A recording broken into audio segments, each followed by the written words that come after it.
예, 먼저 계곡 살인 의혹 사건 모두 다 기억하실 텐데요. 오늘 구속 기소된 이은혜와 조연수의 첫 재판이 오늘 열렸습니다. 화면부터 만나보겠습니다.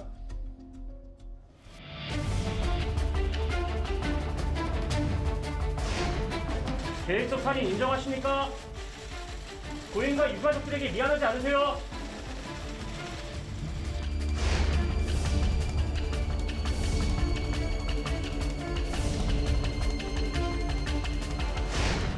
예전에 그 봤던 정보들이나 자료들인데 그거를 또 한번 듣다 보니까 가슴이 아픕니다.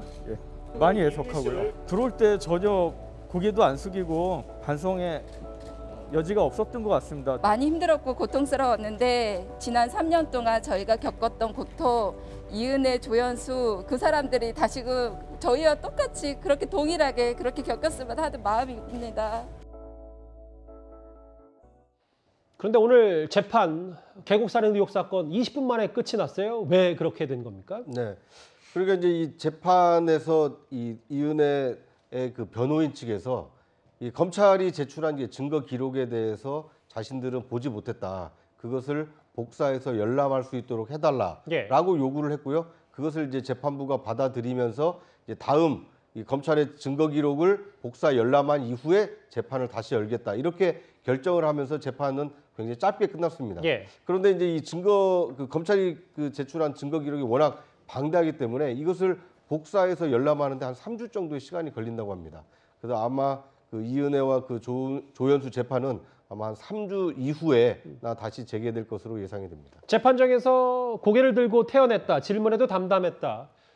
이은혜, 조연수 뭐 이른바 일당들 뭐 이런 태도를 보였다는 얘기도 좀 전해지고 있고요. 그런데 오늘 재판이 있었던 이 이은혜 사건, 그런데 제2의 이은혜 사건이라고 불리는 또 다른 사건을 하나 더 저희가 만나보겠습니다. 지난달 초 부산이었습니다. 운전석에 탄 40대 여성이 숨졌는데 남매가 탄 승용차가 바다로 추락해서입니다. 그런데 조수석에 있던 오빠는 살아남았고, 그런데 피의자로 경찰은 친오빠를 바로 지목을 했습니다. 구속영장을 신청했는데요. 손영 속장님, 왜 경찰이 친오빠를 피의자로 특정한 건지, 이것도 보험금 때문입니까? 그런 것으로 현재로서는 그렇게 보입니다. 원래는 이제 그냥 이 방조 혐의 정도로 경찰은 생각을 했었는데 이 수사를 하면서 방조 혐의가 아니고 아예 이제 이 여동생을 살해한 혐의가 있다 이렇게 지금 보고 영장을 신청을 한 것이죠. 계획적으로요? 예, 이게 이제 경찰이 수사를 하면서 보니까 이미 이 사건이 지난달 3일에 일어났거든요. 부산 기장인데 그 사건이 일어나기 전에 여러 차례 현장을 이제 동거녀와 함께 답사한 그런 부분을 경찰이 발견을 했고, 또 저 차량이 바다에 빠지기 전에 이 오빠가 이 트렁크 문을 열고 거기서 물건들을 빼서 다른 데 옮겨 놓는 이런 장면을 또 발견을 한 겁니다.